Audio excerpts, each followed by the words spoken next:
So, guys, finally, I have played Grand Theft Auto San Andreas for the first time ever in 2026, and whoo, that was an incredible ride. So, what right off the bat, Rockstar has done it again. Um, I feel like I'm starting to sound like a broken record. You know, every video I start out by saying, "Oh, I can't believe how much this was better than expected," or "How much this was improved compared to the previous one." And as soon as I get to the next one, I kind of say the same thing over and over again. But I'm not joking to you. Like, this surprised me, like, on so many levels. And I knew how much people love this game. This was one of the most talked about games for years and years. I cannot believe how I never played it. Um, but they keep, like, Rockstar just keep surprising me every single time. Like, the jump from GTA 3 to Vice City, I felt like was really big as someone just played them back to back. But like going from Vice City to San Andreas, like even when I compare the games I have already played, which is like GTA 5, like even when I'm thinking about stuff I saw in Vice City, or sorry, in San Andreas, compared to GTA 5, like there's still some crazy stuff here that I never seen even in the newer games. Like that is crazy. It really feels like this was completely a different generation, you know, and the fact that like all three of these games, like I mean GTA 3, Vice City, and San Andreas, were all on PS2, like it is mind-boggling for me.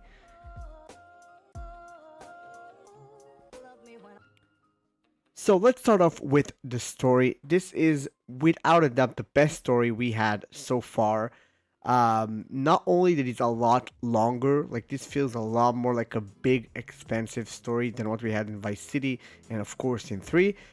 And not only because it's more complex, but I feel like it's a lot more personal. This is where I feel like Grand Theft Auto started to become like personal and give you stories that actually you relate to. In GTA 3, you know, Claude was, you know, didn't speak, so you can't really kind of like get used to him or connect with him. And Vice City, I thought Tommy Vercetti was great and, you know, as this kind of charismatic character, but mostly, you know, you wanted to watch him build his empire, but you didn't really care much about like him personally as like his own family or whatever. You just cared about like him doing some criminal activity, right?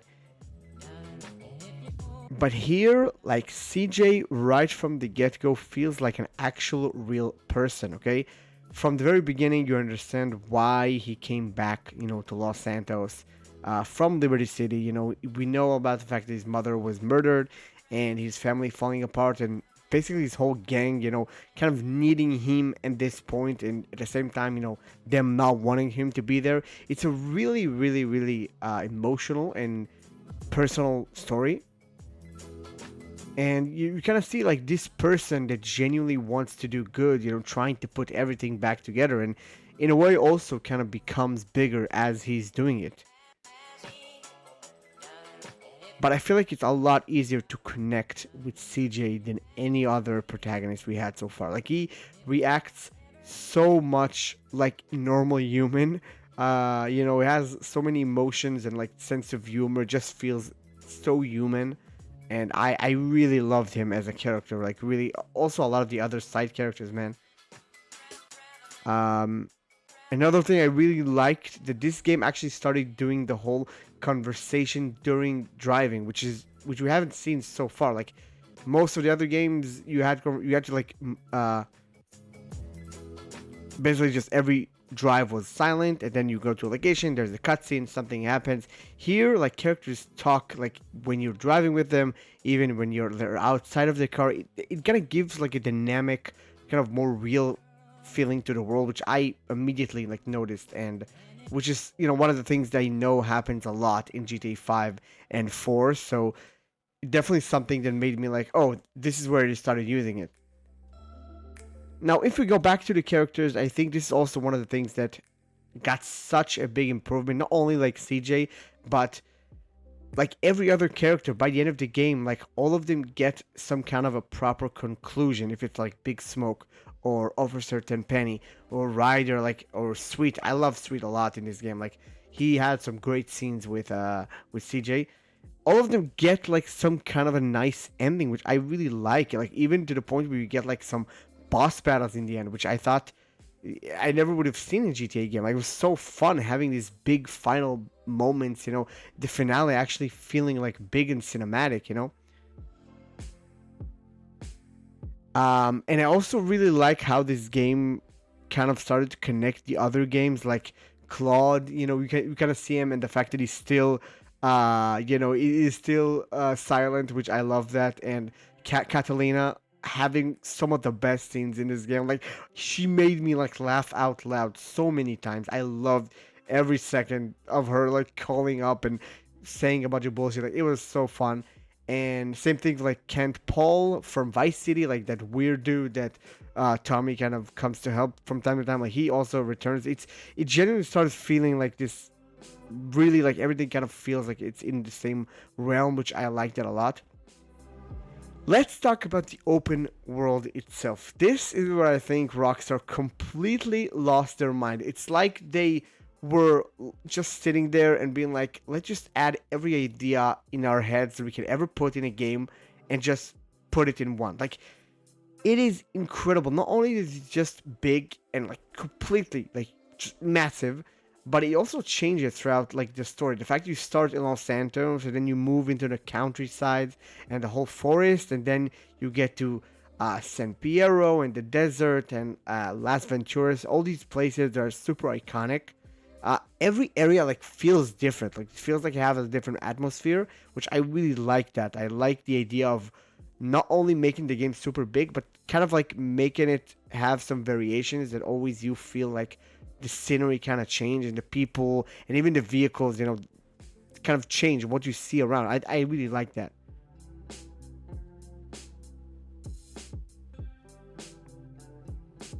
Now, let's talk about probably the craziest thing, which also connects to kind of the open world.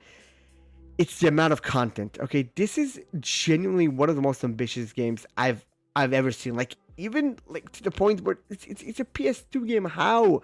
But there's so many systems here. Like for example, the whole gym thing that you have. You basically have the ability to gain weight and actually change your appearance. You can lose weight. You can build muscle. Obviously, you can learn like new fighting moves with the ability to like learn muscle. Like and even when you like get too fat, there's certain things you cannot or cannot do. Like this is crazy. These are things that we don't have in GTA 5 or 4. Like this was only here, which is crazy.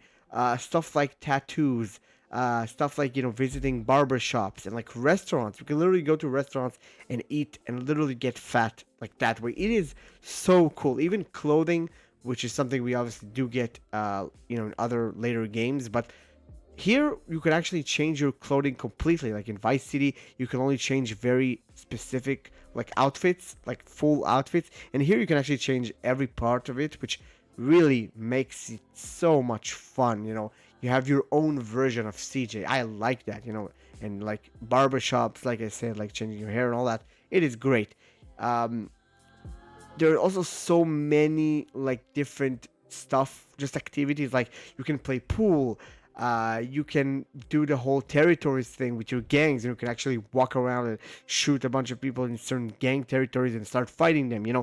It's absolutely incredible. Even there's so many buildings in the game when I went into, and they didn't have anything, just like buildings, like empty buildings, like I don't know, grocery stores type of stuff where you couldn't really do anything with it, but it's just fun that there was something you can go through. Like even GTA 5 don't really have that. Like there's almost no interiors in that game, and I was so surprised seeing so many places and things you can go to. It's crazy how much you just try to cram in to one game. I'm super shocked.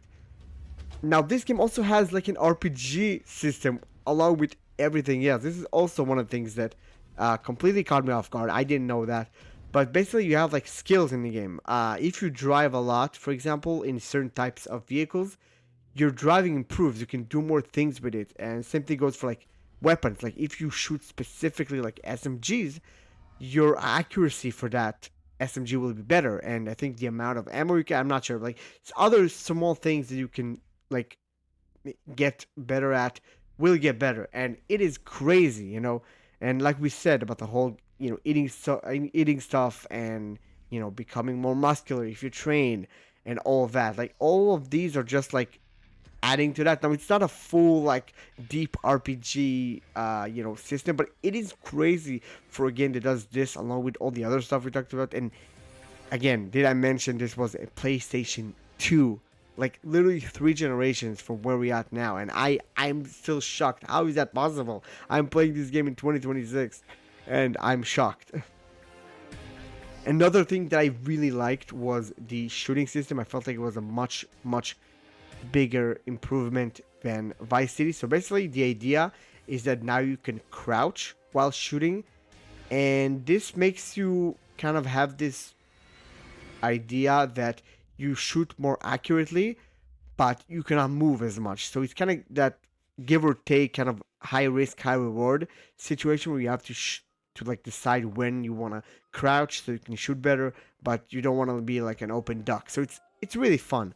Also, like every weapon has like a different type of feeling, which I think that is again another really important thing in a game like this. And I played like I felt like as I was going through it, I felt like I was getting much better, like starting to perform more headshots and all of that. One of the main issues I have with the shooting is the auto aim in this game. It just targets sometimes like completely different enemies than what I want, and like trying to take it off of them, it sometimes gets me killed, which I'm not a big fan of. But again, that's stuff you have like even in modern games, so that's not an issue I have. Another big thing that we have here is checkpoints. So until now, if you guys know like what I talked about in the other reviews, if you fail the mission, you have to restart it all over from the beginning. Um, Now finally we have actual checkpoints you can get in between missions. It is amazing. Every mission, is a lot less frustrating. Definitely I did some missions, a couple of times, but they're not as frustrating as they were in GTA 3 and Vice City.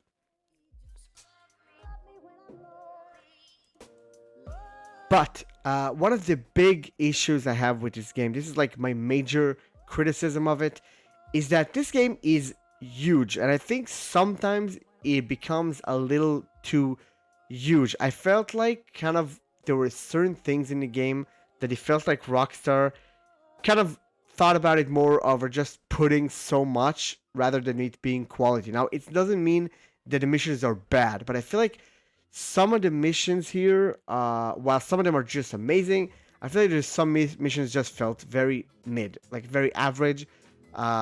Where certain missions you just have to like deliver certain things or like move some containers or do like very simple jobs. And it kind of reminds me of this like whole funny thing that people talk about GTA 5, having boring missions, right?